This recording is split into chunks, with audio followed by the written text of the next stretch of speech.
Hello everyone, my name is Clay, and welcome to First Impact, where I take a first impression styled look at games after at least 2 hours of playtime.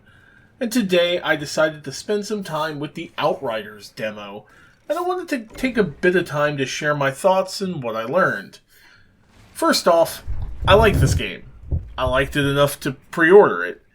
There are issues, sure. I've run into some desync between the audio and subtitles at times. Motion blur is enabled and unable to be disabled at the moment, but the full game's going to allow that. The cutscenes are choppy in general with some real nasty camera shake that can give you motion sickness. All of these things are annoying. At least I have not been crashing like my friend Virus. He was crashing something like every hour, but that is a known issue that they are investigating and hopefully going to fix.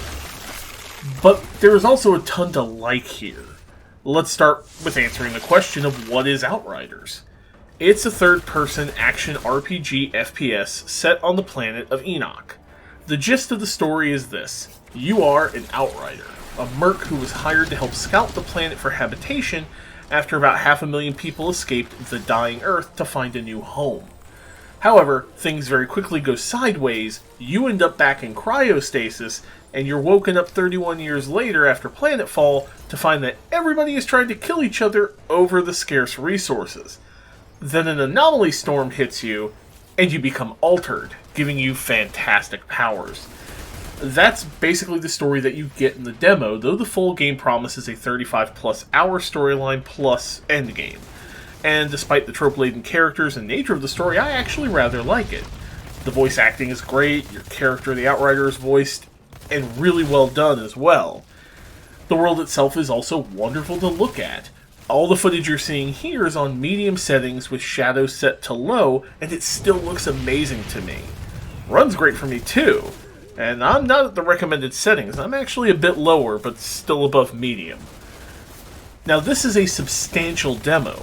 You get the prologue, a chunk of Chapter 1 including a few side quests, which you can repeat by the way, all 4 classes, 7 different character slots, multiplayer with full crossplay of up to 3 people total, and progression carryover should you purchase the game.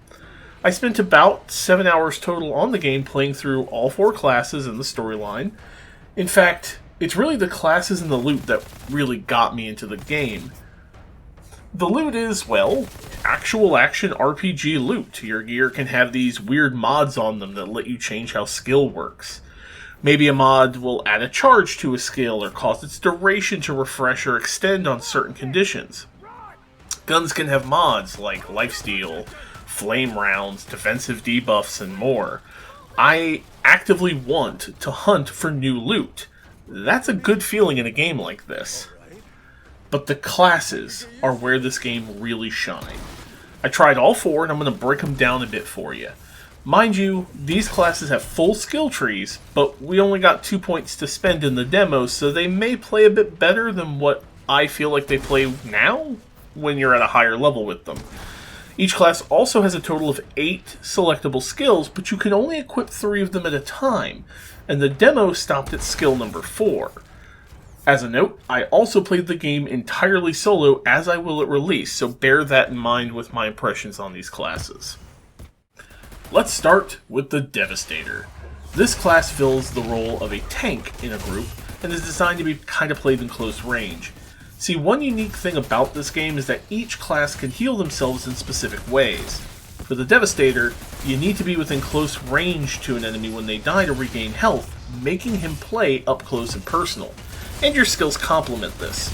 In the demo, you get a forward slam, a damage shield, a leap attack, and a reflect shield. I didn't get far enough to get the reflect shield. Honestly, I thought I would like the Devastator more than I did. I found that the healing system was really rough for me, and I constantly felt on the verge of death. Especially during one-on-one boss fights without ads, as you can't heal, and it really felt like I lacked in damage and sustain. The leap attack is amazing though, and I love how mobile you can be with it. Also, all of the attacks for the Devastator are nice and meaty. Say hello to the Mage Damage Dealer archetype, with fire! Fire! Settle down, Beavis. Anyway, The Pyromancer is all about lighting fools on fire. You get health back, in fact, when you kill enemies marked by your skills, meaning you want to set people on fire as often as possible. However, I found it kind of hard to sustain this and frequently found that trying to be aggressive to use my skills got me killed. It's all damage, no utility here, and I didn't enjoy it. You have a sort of flame wave, a burn, heal, stun thing, and a human bomb skill as your first 3 skills. They work, but I did not like this in the slightest and did not bother trying to get past level 4. It just didn't feel good at all. The skill tree might mitigate this feeling, but even then, the early levels are gonna be well rough, and I personally don't intend to play the Pyromancer. Let's move on to the Trickster. The Trickster is the rogue type damage dealer. They are highly mobile with a teleport that puts you behind enemies, nothing personal of course, a time slow bubble which can even slow bullets with this really badass visual effect, and a wide arcing energy sword that can cause enemies to explode. Apparently the 4th skill is an ammo buff, but I didn't get high enough to earn that one.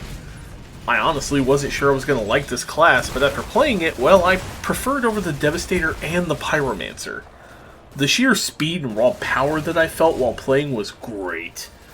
The Trickster heal is similar to the Devastator, requiring close range and enemy death. However, it also grants a short-lived damage shield, and I never felt like I was going to die like I did with the Devastator. Surprisingly, I felt kind of like a ninja playing this guy, and if I ever make an ult, it very well may be the Trickster. And finally, here we have my favorite class, the one I intend to main, the Technomancer. So the Technomancer is this game's healer support type, but it also feels tailor-made to a solo playstyle. The first 4 skills you get access to are a proximity mine, a turret that shoots cryo/ice rounds, a rocket launcher that bombs the area in front of it, and an ammo gun buff giving your guns toxic damage, which is basically poison damage. I adore this class, mostly because of how self-sufficient they feel. The turret is a godsend, able to freeze almost anything. The rocket launcher absolutely shreds enemies, and the ammo buff itself is great because the dot it inflicts spreads to nearby enemies. Furthermore, Technomancers heal from any damage they do, period. That toxic dot damage? Yeah, that heals you. The turrets, they hit something? Yeah, that's a heal. You shoot something? Oh, you better believe that's a heal. Absolutely love this class, 100%. Overall, I enjoyed the demo quite a bit, even with the few issues that I heard about and personally experienced. I encourage everyone to give the game a try, as the demo is of course free, playable on the PS4, the Xbox One, Steam, I even think it's on Epic, and, most importantly, it's going to continue past the release of the game. As I said, I did pre-order the game after playing it, and I can't wait to continue my Technomancer's journey through Enoch and find out what the hell is going on. As always, thank you all so very much for watching. Please hit the like button, subscribe for more content, and hey, if you've played the demo, which class did you like? Let me know, or how did you feel about it? Just remember to be kind to each other, stay nerdy, and I'll catch you on Enoch. Take care, Outriders.